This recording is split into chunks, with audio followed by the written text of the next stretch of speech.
तुम बिन अधूरी कहानी। शाम का वक्त था। दफ्तर से लौटकर जैसे ही नारायण बाबू ने जूते उतारे, बहू संजना ने पूछा, पापा, रात के खाने में क्या लेंगे? हम सब तो बाहर जा रहे हैं। नारायण बाबू चौंके। आज तो कोई खास दिन भी नहीं है। फिर खुद को झटकते हुए बोले, कुछ नहीं बेटा, 2 फुलके बना देना, दूध के साथ खा लूंगा।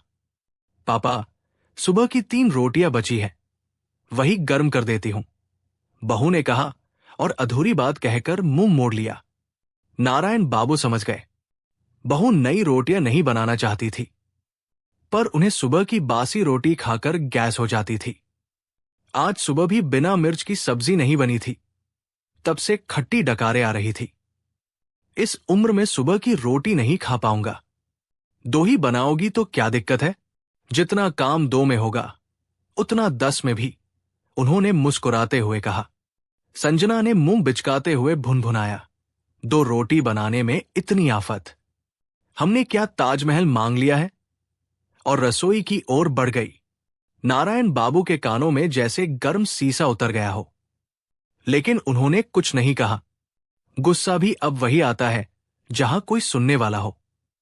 और तभी यादों की बर्फीली बयार बह चली, उनकी दिवंगत पत्नी लता देवी की यादों की। जब तक लता थी, कभी भी उन्होंने बासी रोटी नहीं खाई। चटनी, दही, पापड़, अचार, हर बार थाली पूरी सजती थी। आज ये यादें ही उनका भोजन बन गई थी। बहू, रहने दो, मैं सुबह की रोटी खा लूंगा, उन्होंने बहू से कहा। वैसे भी तुम्हारे हाथ की रोटियां मुलायम होती हैं, चल जाएगी। संजना को जैसे राहत मिली, आवाज नरम करते हुए बोली, आपको चाय चाहिए पापा? अगर अपने लिए बना रही हो तो मेरी भी बना देना, वरना रहने दो। बना देती हूं, कहकर वो रसोई में चली गई।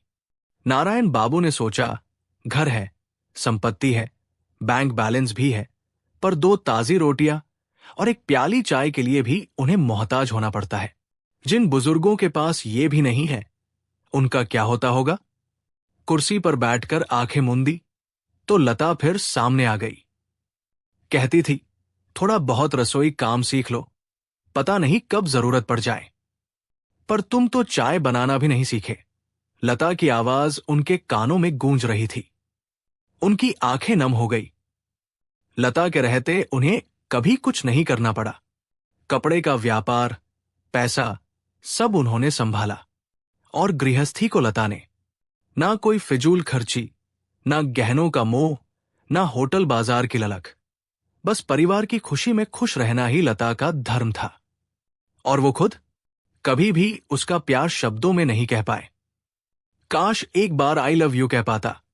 कभी गजरा तो कभी फिल्म की टिकट, कभी तो कर पाता कुछ खास, सोचकर वो भराए। माता वैष्णो देवी के दर्शन की लता की इच्छा को भी हर बार टाल दिया था। कभी समय नहीं, कभी पैसे की चिंता। अब सब रह गया है, बस पछतावा। बच्चे ट्यूशन से लौटे, कंधों पर चढ़े, दादू नीचे चलो।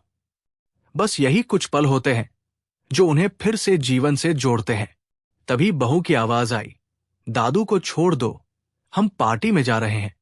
बहू ने हिदायत दी, पापा, खाना खा लेना, दवा ले लेना, हम लेट हो जाएंगे, गेट बंद कर देना। ठीक है बेटा, उन्होंने कहा, पर मन में सोचा, हफ्ते भर से डॉक्टर को दिखाने को कह रहा हूं, पर सब पार्टी में व्यस्त है। टीवी पर देखा, आज वैलेंटाइन डे है, मोहब्बत का दिन। सब जोड़े क्लब होटल में। अच्छा, तो ये पार्टी उसकी है, उन्होंने ठहाका लगाया। हमारे समय में प्रेम तो शादी के बाद होता था, सादगी से, बिना दिखावे के। 2 फूलों के मिलन में सारी भावनाएं समा जाती थी। ना एसिड अटैक, ना ब्रेकअप, बस आजीवन साथ। उन्होंने फिर एक बार लता की तस्वीर की ओर देखा। लाल बॉर्डर वाली साड़ी में वो मुस्करा रही थी।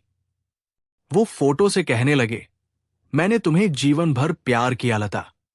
बस कह नहीं पाया। अचानक जैसे कुछ हुआ। पर्स, छड़ी, चाबी लेकर घर से निकल पड़े। शहर रोशनी से जगमगा रहा था। चारों तरफ प्यार का जश्न। सांसें फूलने लगी थी। नुक्कड़ पर पहुंचे तो एक छोटी लड़की बैलून बेच रही थी।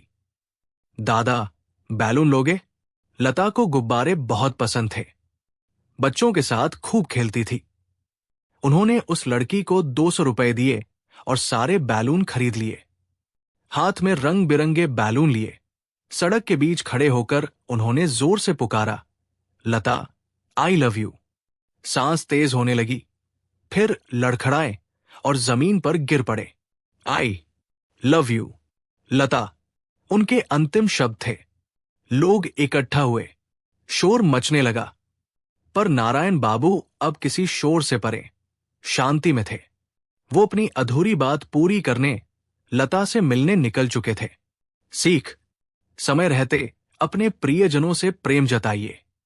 जो बातें मन में रह जाएं, उनका बोझ उम्र भर साथ चलता है। एक आई लव यू बहुत सारा जीवन हल्का कर सकता है। इस स्टोरी को लेकर आपकी क्या राय है, नीचे कमेंट करके हमें जरूर बताइएगा। धन्यवाद। प्रेरक कहानी।